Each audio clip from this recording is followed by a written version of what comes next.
Welcome to our latest Wandering Walks of Wonder walking tour. Today we're headed to Pittsfield, Illinois. Pittsfield, situated in Pike County, serves as both a city and the county seat. Pittsfield was established by New England settlers, primarily descendants of English Puritans who migrated westward. Pittsfield saw its beginnings in 1820 when pioneers from Pittsfield, Massachusetts arrived in this untamed wilderness. Over time, they transformed the landscape, erecting farms, roads, and government structures. During the 19th century, Pittsfield emerged as a significant legal hub, attracting Abraham Lincoln, who we see here, who practiced law as part of a circuit court. Notably, the town's newspaper, now the Pike Press, once owned by Lincoln's future secretary John Nicolay, played a role in suggesting Lincoln as a potential Republican presidential nominee. Additionally, John Hay, Lincoln's personal secretary and later a prominent diplomat, hailed from Pittsfield. There are numerous historic landmarks within Pittsfield, but one of the most prominent is the Pike County Courthouse that stands out right here in front of us. It was designed by architect Henry Elliott, who hailed from Chicago and Jacksonville, Illinois. The courthouse construction was undertaken by contractors Yeager and Schultz of Danville, Illinois. Ground was broken for the courthouse on May 11, 1894, and the cornerstone was ceremoniously laid on July 12, 1894. The grand dedication of the new courthouse occurred on November 16, 1895. Robert Franklin, a master mason hailing from Nebo, Illinois, contributed his expertise to the courthouse architecture.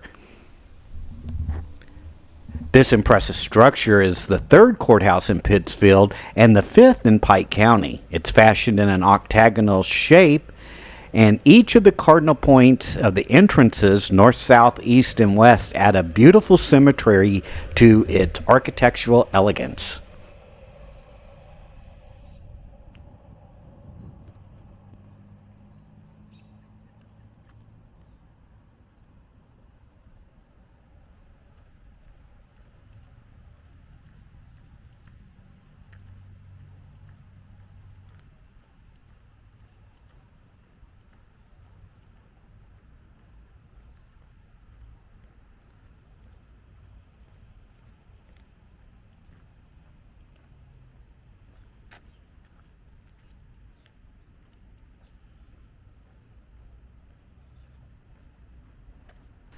The entire area around the courthouse is a historic district, and one of the more recognizable and famous buildings is here, which was once the site of the Free Press newspaper. John Nicolay, who we mentioned earlier, who was just 16 years old at the time, began his career as a printer's devil at this location, eventually rising to become the sole proprietor of the Free Press newspaper. A pivotal moment occurred when Abraham Lincoln, inquiring about an honest printer, was directed to the Free Press office by his old friend Tom Shasted. This encounter ultimately led to a significant relationship between Lincoln and Nicolay. Their relationship led them on a journey to the White House. Also notably, John Hay, who penned editorials and a portion of his renowned Pike County ballads within the Free Press office, later joined Nicolay as one of Lincoln's personal secretaries, further cementing this site's place in history. Renowned for its pork production, Pittsfield earned the moniker Pork Capital of the Midwest, contributing to Chicago's meatpacking industry. While the town's agricultural focus has diversified over the years and centuries, it still celebrates its heritage with annual Pig Days Festival.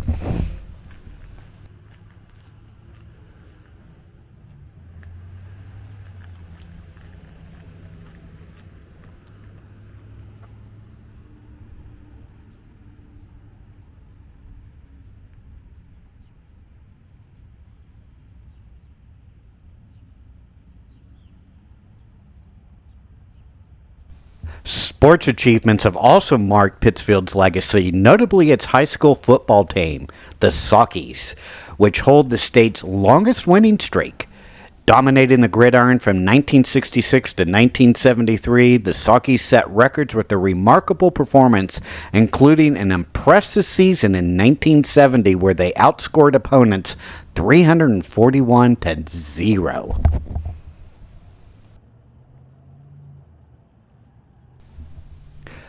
This beautiful church we're walking past is St. Mary's Catholic Church. St. Mary's was established, or the parish was established in 1848 to serve the growing Catholic population in Pittsfield and the surrounding area. Their first church building was a simple wooden structure, but as the Catholic community expanded, so did the need for a much larger church, and in the late 19th century, this brick church building was built to accommodate that growing congregation.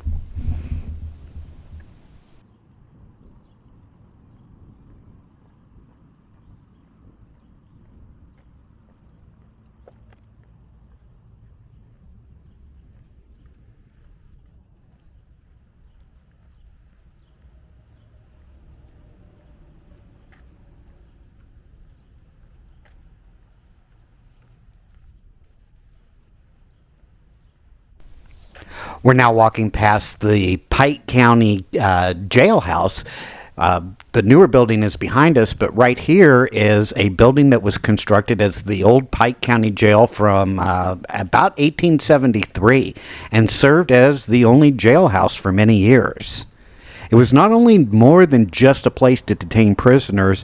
At one time, it housed the sheriff's living quarters, administrative offices, as well as maybe possibly other county facilities.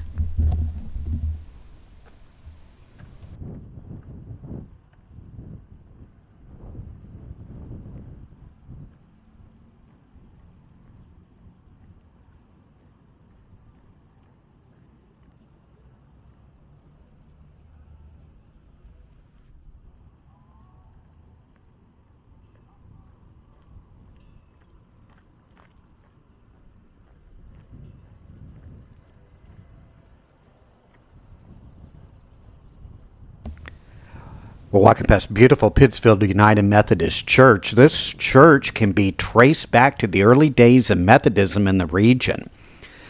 It was the first Methodist church was first organized in 1924 under the leadership of Reverend Nathan Smith, who migrated from New York. It wasn't until 1845 when a more permanent structure was needed to hold the growing congregation, as well as the ending of circuit riders or traveling ministers who often served multiple congregations at that time.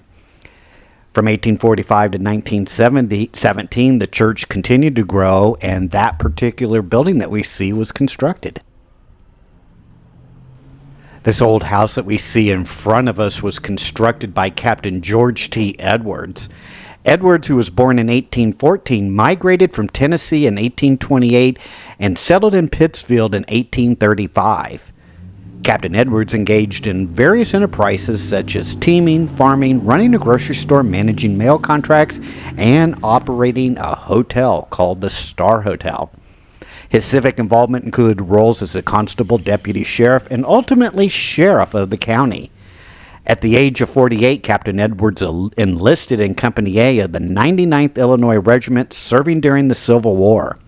Later, the Star Hotel was acquired by the Watson family, who eventually sold it to Dr. Thomas Wesley Shasted. The Watsons relayed to the Shasteds the historical tidbit that Abe Lincoln used to stay in the hotel when he was in Pittsfield.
ahead of us, and on our right is the Zoe Theater.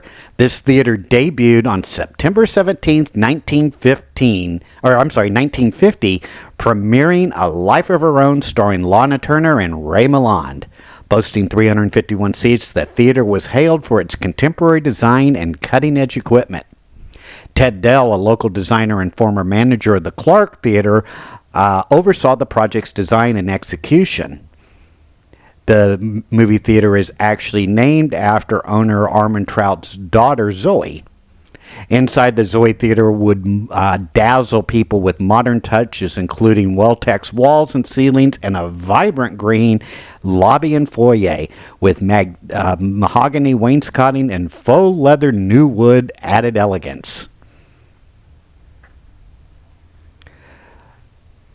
In this particular theater were innovative amenities for Pittsfield at the time, including a candy stand in the lobby, as well as a unique cry room for parents with infants that was discreetly situated in the balcony corner with a glass front for viewing movies without disturbing other patrons. Air conditioning further elevated the theater's comfort, a rare feature at that time, with only 3 movie houses in the county offering this luxury.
The origins of the Pittsfield Public Library date back to 1855, when it began with 40 members and a collection of about 400 books. Notable among its first trustees was John G. Nicolay, who served as the editor of the local newspaper, the Pike County Free Press, before becoming President Abraham Lincoln's personal secretary. Initially known as the Pittsfield Ladies Free Reading Room and Public Library, the institution relied on subscriptions for financial support. By 1879, however, citizens voted to levy a small tax to sustain the library's operations. The library underwent several relocations within downtown Pittsfield until finding its permanent home here in this building that we saw in 1907. The previous year marked a significant milestone when Andrew Carnegie, renowned for his philanthropy in funding libraries across the nation, donated $7,500 for the construction of a dedicated library building. Judge Harry Higbee and his mother, Mrs. Julia Higbee, generously contributed the lot for the new building, along with furnishings and amenities for the children's room. The library itself officially opened on May 9th, 1907.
I hope you've enjoyed this Wandering Walks of Wonder tour here in historic Pittsfield, Illinois, and have learned a little bit about this small town. If you're a resident of Pittsfield, leave a comment on some of the things that I may have missed. I know there are several homes outside of the area that you can drive to in places that Abraham Lincoln once stayed while he was a lawyer who came to town. Also, if you make sure to hit that like and subscribe button, and we will see you on our next Wandering Walks of Wonder adventure. Take care now. Bye-bye.